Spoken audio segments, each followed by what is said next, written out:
ప్రభువైన యేసుక్రీస్తు నామంలో అందరికీ హృదయపూర్వక వందనములండి. దేవుని కృపను బట్టి ఇప్పటి వరకు బైబిల్ గ్రంథంలో ఉన్న 5 కాండాలను పూర్తి చేయడానికి దేవుడు కృప చూపారు. అలాగే ఇప్పుడు యెహోషువ గ్రంథం నుండి మనము చరిత్ర గ్రంథాలను ప్రారంభించుకుంటున్నాము. ఇప్పటి వరకు ఏవైనా చాప్టర్స్ మిస్ అయి ఉంటే గనక మరలా వెనక్కి వెళ్ళి వాటిని మరలా చదువుకొని వీటిని కూడా చదువుతూ కంప్లీట్ చేయాలని ప్రభు పేరట మనవి చేస్తున్నానండి. ఇంకా ఎవరికైనా షేర్ చేయాలనుకుంటే షేర్ చేయండి. వారు కూడా మనతో కలిసి బైబిల్ని పూర్తి చేయడానికి మనం వారికి సహకరించిన వారం అవుతాము గనుక మీ ఆత్మీయ స్నేహితులకు బంధువులకు దీన్ని షేర్ చేయగలరని ప్రభు పేరట మనవి చేయుచున్నాను. యెహోషువ గ్రంథము 1వ అధ్యాయము. యెహోవా సేవకుడైన మోషే మృతి నొందిన తరువాత యెహోవా నూను కుమారుడును మోషే పరిచారకుడునైన యెహోషువకు ఇలాగు సెలవిచ్చెను. నా సేవకుడైన మోషే మృతి నొందెను కాబట్టి నీవు లేచి నీవును ఈ జనులందరూ ఈ యొర్దాను నది దాటి నేను ఇశ్రాయేలులకు ఇచ్చుచున్న దేశమునకు వెళ్ళుడి. నేను మోషేతో చెప్పినట్లు మీరు అడుగుపెట్టు ప్రతి స్థలమును మీకు ఇచ్చుచున్నాను. అరణ్యమును ఈ లెబానును మొదలుకొని మహానది అయిన యూఫ్రటీసు నది వరకును హిత్తీల దేశం అంతయు పడమట మహాసముద్రము వరకును మీకు సరిహద్దు. నీవు బ్రతుకు దినములన్నిటను ఏ మనుష్యుడును నీ ఎదుట నిలువలేకయుండును. నేను మోషేకు తోడయుండినట్లు నీకును తోడయుండెదను. నిన్ను విడువను, నిన్ను ఎడబాయను. నిబ్బరము గలిగి ధైర్యముగా నుండుము. వారికిచ్చేదనని నేను వారి పితరులతో ప్రమాణము చేసిన ఈ దేశమును నిశ్చయముగా నీవు ఈ ప్రజల స్వాధీనము చేసెదవు. అయితే నీవు నిబ్బరము గలిగి జాగ్రత్త పడి బహుధైర్యముగా నుండి నా సేవకుడైన మోషే నీకు ఆజ్ఞాపించిన ధర్మశాస్త్రం అంతటి చొప్పున చేయవలెను. నీవు నడుచు ప్రతి మార్గమున చక్కగా ప్రవర్తించున్నట్లు నీవు దాని నుండి కుడికి గాని ఎడమకు గాని తొలగకూడదు. ఈ ధర్మశాస్త్ర గ్రంథమును నీవు బోధింపక తప్పిపోకూడదు.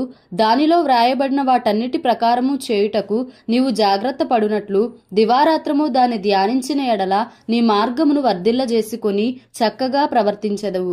నేను నీకు ఆజ్ఞ ఇచ్చి ఉన్నాను గదా. నిబ్బరము గలిగి ధైర్యముగా నుండుము. దిగులు పడకుము, జడియకుము. నీవు నడుచు మార్గమంతటిలో నీ దేవుడైన యెహోవా నీకు తోడయుండును. కాగా యెహోషువ ప్రజల నాయకులకు ఇలాగూ ఆజ్ఞాపించెను. మీరు పాళెములోనికి పోయి జనులతో ఈ మాట చెప్పుడి.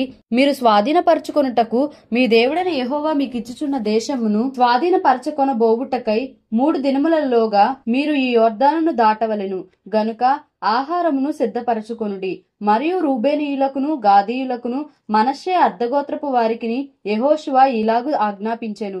యెహోవా సేవకుడైన మోషే మీకు ఆజ్ఞాపించిన సంగతి జ్ఞాపకము చేసుకొనుడి. ఎట్లనగా మీ దేవుడైన యెహోవా మీకు విశ్రాంతి కలుగజేయుచున్నాడు. ఆయన ఈ దేశమును మీకు ఇచ్చును. మీ భార్యలను మీ పిల్లలను మీ ఆస్తియు యొర్దాను యువతల మోషే మీకిచ్చిన ఈ దేశమున నివసింపవలెను గాని పరాక్రమవంతులను శూరులునైనా మీరందరూ యుద్ధ సన్నద్ధులై మీ సహోదరులకు ముందుగా నది దాటి యెహోవా మీకు దయచేసినట్లు మీ సహోదరులకును విశ్రాంతి దయచేయు వరకు అనగా మీ దేవుడైన యెహోవా వారికిచ్చు దేశమును స్వాధీనపరచుకొను వరకు మీరును సహాయము చేయవలెను.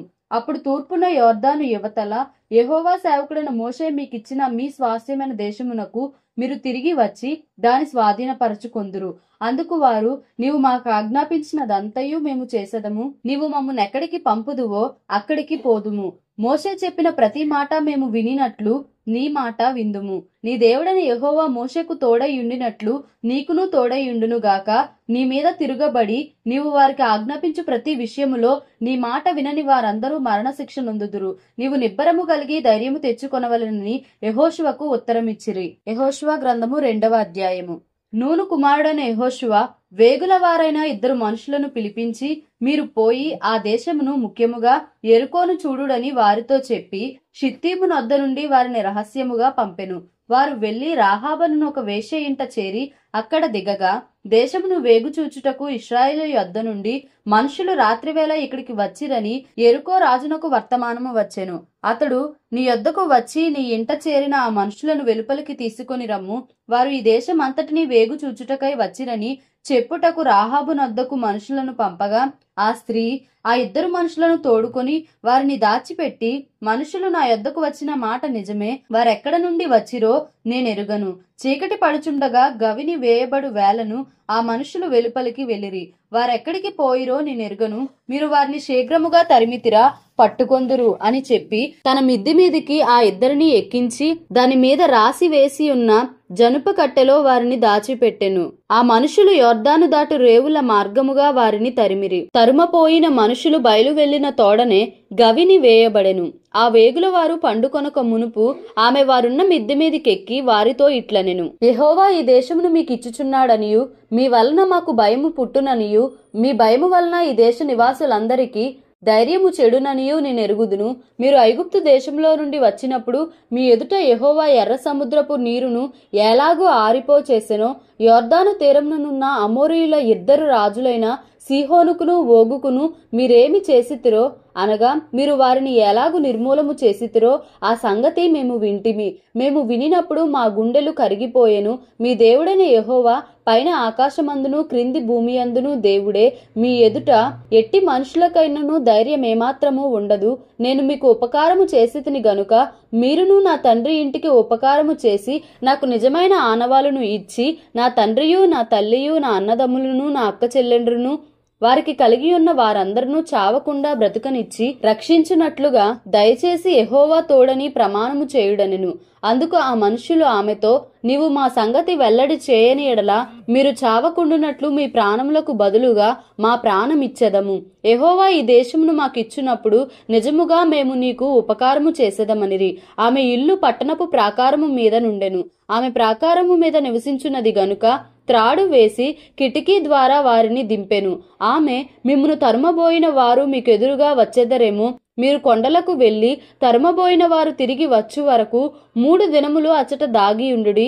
తరువాత మీ త్రోవను వెల్లుడని వారితో అనగా ఆ మనుషులు ఆమెతో ఇట్లనిరి, ఇదిగో మేము ఈ దేశమునకు వచ్చువారము గనుక నీవు మా చేత చేయించిన ఈ ప్రమాణము విషయమై మేము నిర్దోషుల మగునట్లు నీవు మమ్మను దించిన ఈ కిటికీకి ఈ ఎర్రని దారమును కట్టి నీ తండ్రిని నీ తల్లిని నీ అన్నదమ్ములను నీ తండ్రి ఇంటి వారినందరినీ నీ ఇంట చేర్చుకొనుము. నీ ఇంటి ద్వారములలో నుండి వెలుపలికి వచ్చువాడు తన ప్రాణమునకు తానే ఉత్తరవాది.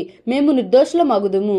అయితే నీ యొద్ద నీ ఇంటనున్న ఎవనికే గాని ఏ అపాయమైనను తగిలిన ఎడల దానికి మేమే ఉత్తరవాదులము. నీవు మా సంగతి వెల్లడి చేసిన ఎడల నీవు మా చేత చేయించిన ఈ ప్రమాణము విషయములో మేము దోషులము కామనిరి. అందుకు ఆమె, మీ మాట చొప్పున జరుగునుగాక అని చెప్పి వారిని వెళ్ళనంపెను. వారు వెళ్లిన తరువాత ఆమె ఆ తొగరు దారమును కిటికీకి కట్టెను. వారు వెళ్లి కొండలను చేరి తరుమువారు తిరిగి వచ్చు వరకు 3 దినములు అక్కడ నివసించిరి. తరుమువారు ఆ మార్గమందంతటను వారిని వెదకిరి గాని వారు కనబడలేదు. ఆ 2 మనుషులు తిరిగి కొండల నుండి దిగి నది దాటి నూను కుమారుడైన యెహోషువ యొద్దకు వచ్చి తమకు సంభవించినదంతయు అతనితో వివరించి చెప్పిరి. మరియు వారు, ఆ దేశమంతయు యెహోవా మన చేతికి అప్పగించుచున్నాడు. మన భయము చేత ఆ దేశ నివాసులందరికీ ధైర్యము చెడి ఉన్నదని యెహోషువతో ననిరి. యెహోషువ గ్రంథము 3వ అధ్యాయము. యెహోషువ వేకువను లేచినప్పుడు అతడును ఇశ్రాయేలీయులందరూ షిత్తీము నుండి బయలుదేరి యొర్దానుకు వచ్చి దానిని దాటక మునుపు అక్కడ నిలిచిరి. 3 దినములైన తరువాత నాయకులు పాళెములో తిరుగు జనులకు ఇలాగూ ఆజ్ఞాపించిరి, మీరు మీ దేవుడైన యెహోవా నిబంధన మందసమును యాజకులైన లేవీయులు మోసుకొని పోవుట చూచినప్పుడు మీరున్న స్థలములో నుండి బయలుదేరి దాని వెంబడి వెళ్లవలెను. మీకును దానికిని దాదాపు 2000 కొలమూరల ఎడముండవలెను. మీరు వెళ్ళు త్రోవ మీరింతకు ముందుగా వెళ్ళినది కాదు. మీరు దానిని గురుతు పట్టవలెను గనుక ఆ మందసమునకు సమీపముగా మీరు నడవరాదు. మరియు యెహోషువ, రేపు యెహోవా మీ మధ్య అద్భుత కార్యములను చేయును గనుక మిమ్మును మీరు పరిశుద్ధపరచుకొనుడని జనులకు ఆజ్ఞ ఇచ్చెను. మీరు నిబంధన మందసమును ఎత్తికొని ప్రజల ముందర నడువుడని యాజకులకు అతడు సెలవీయగా వారు నిబంధన మందసమును ఎత్తికొని ప్రజల ముందర నడిచిరి. అప్పుడు యెహోవా యెహోషువతో ఇట్లనెను, నేను మోషేకు తోడైయుండినట్లు నీకును తోడైయుందునని ఇశ్రాయేలీయులందరూ ఎరుగునట్లు నేడు వారి కన్నుల ఎదుట నిన్ను గొప్ప చేయ మొదలు పెట్టెదను. మీరు యొర్దాను నీళ్ల దరికి వచ్చి యొర్దానులో నిలువుడని నిబంధన మందసమును మోయి యాజకులకు ఆజ్ఞాపించుము. కాబట్టి యెహోషువ, మీరు ఇక్కడికి వచ్చి మీ దేవుడైన యెహోవా మాటలు వినుడని ఇశ్రాయేలీయులకు ఆజ్ఞాపించి వారితో ఇట్లనెను, సర్వలోకనాథుని నిబంధన మందసము మీకు ముందుగా యొర్దానును దాటబోవుచున్నది గనుక జీవము గల దేవుడు మీ మధ్యనున్నాడనియు ఆయన నిశ్చయముగా మీ ఎదుట నుండి కనానీయులను, హిత్తీయులను, హివ్వీయులను, పెరిజ్జీయులను, గిర్గాషీయులను, అమోరీయులను, యెబూసీయులను వెళ్ళగొట్టుననియు దీని వలన మీరు తెలుసుకొందురు. కాబట్టి ప్రతి గోత్రమునకు ఒక్కొక్క మనుషుని ఇశ్రాయేలీయుల గోత్రములలో నుండి 12 మనుషులను ఏర్పరచుకునుడి. సర్వలోకనాథుడగు యెహోవా నిబంధన మందసమును మోయు యాజకుల అరకాళ్ళు యోర్దాను నీళ్లను ముట్టగానే యోర్దాను నీళ్లు అనగా ఎగువ నుండి పారు నీళ్లు ఆపబడి ఏకరాశిగా నిలుచును. కోతకాలమంతయు యోర్దాను దాని గట్లన్నిటి మీద పొర్లి పారును. నిబంధన మందసమును మోయు యాజకులు జనులకు ముందు వెళ్ళగా యోర్దానును దాటుటకై జనులు తమ గుడారములలో నుండి బయలుదేరిరి. అప్పుడు ఆ మందసమును మోయువారు యోర్దానులో దిగిన తరువాత మందసమును మోయు యాజకుల కాళ్ళు నీటి అంచున మునగగానే పైనుండి పారు నీళ్లు బహుదూరమున సారెతాను నొద్దనున్న ఆదామను పురమునకు దగ్గర ఏకరాశిగా నిలిచెను. లవణ సముద్రమును అరాబా సముద్రమునకు పారునవి బొత్తిగా ఆపబడెను. జనులు యెరికో ఎదుటను దాటగా యెహోవా నిబంధన మందసమును మోయు యాజకులు యోర్దాను మధ్య ఆరిన నేలను స్థిరముగా నిలిచిరి. జనులందరూ యోర్దానును దాటుట తుదముట్టు వరకు ఇశ్రాయేలీలందరూ ఆరిన నేల మీద దాటుచూ వచ్చిరి. దేవుడి పరిశుద్ధ వాక్యంను మన వినికిడిలో దీవించి ఆశీర్వదించునుగాక. Amen. Please like, share and subscribe for more videos.